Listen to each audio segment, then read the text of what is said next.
Hi. So, it's been a while.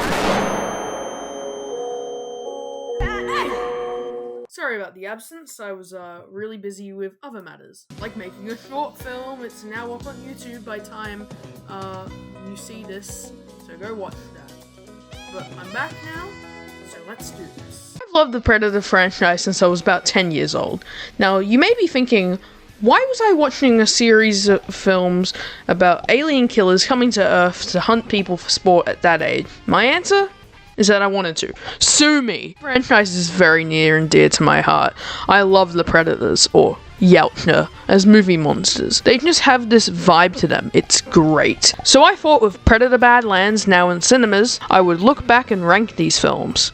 A couple of rules first. 1, these are just my opinions, as always. And 2, only the mainline Predator films will be counted here. No Alien vs. Predator, mainly because, well, it also features the Alien franchise, and also, you can't make me. I'm not watching those. You can't make. All good? Let's rank. I'm gonna be brutally honest. The Predator is one of the worst movies I've ever seen. This is one of the most lifeless attempts at breathing new life into a franchise. There is no soul. Director Shane Black, who played Hawkins in the original, co-wrote the screenplay with Fred Decker, and it is not it. The dialogue is unbearable. It feels like they were writing an MCU movie, except with swearing inserted, before Deadpool and Wolverine came out. Keegan-Michael Key's character especially got on my nerves. He does not fit into a Predator film, like, at all. Kills in this film are also very lame. Like, how do you mess that up? It's a Predator movie. By far, the worst aspect of this film is the whole autism thing. Genuinely one of the most tone-deaf and silly depictions of this disorder I've ever seen. Rory is literally treated as a plot device rather than a person. What saved this film from being a 1 out of 10 is the visual effects. They're pretty decent, all things considered. Otherwise, avoid this film like the plague.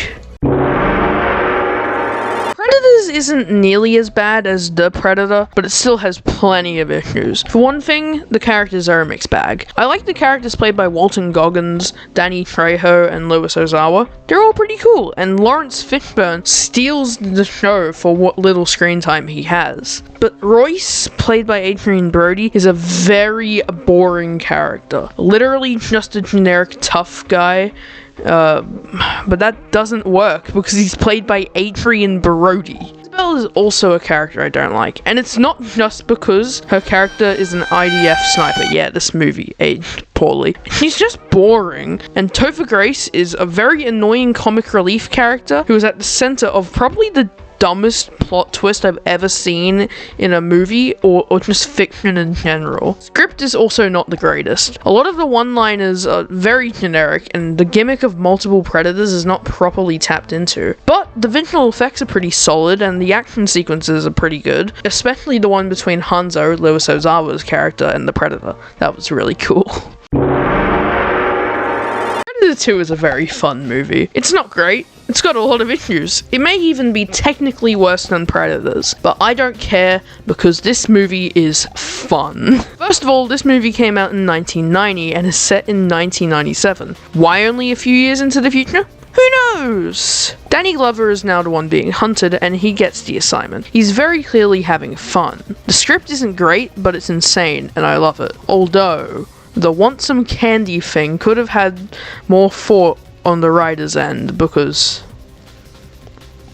what the fuck? I mentioned Danny Glover, but the rest of the cast is pretty good. Mainly Gary Busey and Bill Paxton, they're the highlights. The kills and action are also very fun here, and the visual effects all hold up very well. Overall, Predator 2 is not a great film, but I enjoyed it immensely.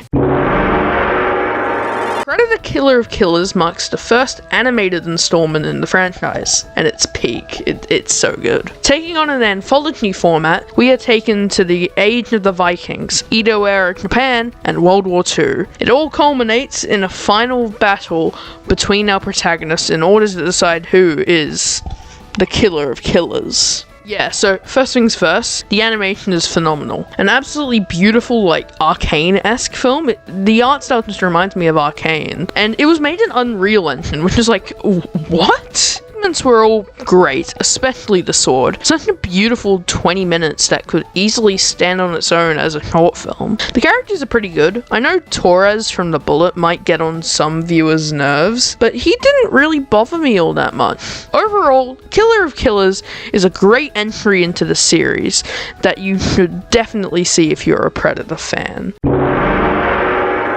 As of writing, Predator Badlands is still in cinemas. This section features no spoilers, but still make an effort to see it in cinemas. Okay? Got it. Taking us to the most recent entry in the series, Badlands is very unique compared to the rest of the series. For one thing, the protagonist is a Yautja. Deck was an incredibly compelling protagonist whose arc of proving himself was executed very well. Mia may be a little annoying at first, but you slowly warm to her over the course of the film, and her sister Tessa is a serviceable villain, all things considered. Really, the highlight for me are the visuals. They're stunning. From the beautiful cinematography courtesy of Jeff Cutter to the really good effects, they're just breathtaking. One more thing that needs to be addressed before I move on. This is the first mainline Predator film to bear a PG-13 rating, or M if you're in Australia. Well, not technically, because Predator is rated M over here, the first one. Anyway, if you're wondering if it has been Disney-fied, fear not. It is just as brutal as any other film in the franchise. It's just that there are no humans being killed. That means no red blood, which means the ratings board have nothing to criticize. Overall, please watch Predator Badlands if it is still in cinemas when this video is out. It's so good. This is Dan Trachtenberg's first film in the franchise, and he really needs a lot of credit for saving the franchise from the dumps after The Predator. It is set in 1719 and features Naru, a Comanche warrior who needs to prove herself to her tribe. This happens to coincide with a predator landing on Earth, looking for its prey. This film is great. A wonderful return to form for the series. The action is great and very frenetic. And gory too. Always gotta love that. The characters are great, particularly Naru. Her journey to prove herself to her tribe is both inspiring and heartbreaking due to the events of the film. Tabe is pretty cool too, spiritually like Billy from the first film in many ways. Overall, Prey proved that the series could still make quality films even after Arnie. Speaking of which, come on. What else was it gonna be? It's Predator, man! Of course it's gonna be number one. One of the best science fiction films of the 1980s, introducing the world to one of the greatest movie monsters of all time. This film is quite well known for its fake out, making you think it's an action movie when it's really more of a thriller, but the action is still great. This may be the manliest movie ever made. The cast is superb. One of the few films where I can remember all of the characters' names. Of course, Arnie is great here. Not just for his one-liners, but he's actually acting here, and he's selling it really well. I don't know, the image of Dutch is so iconic, I can't imagine anyone else in the role. Predator is phenomenal, and you owe it to yourself to watch it at least once. It is genuinely one of the greatest science fiction films ever. Not just of the 80s, but ever. It's the ranking. I'm actually surprised about how it turned out. My pre-ranking was a lot different. But that just shows how watching a film can actually change things, I know. Shocker. Anyway, I hope this franchise continues to prosper under Trachtenberg's leadership. I've been Icey. See you soon.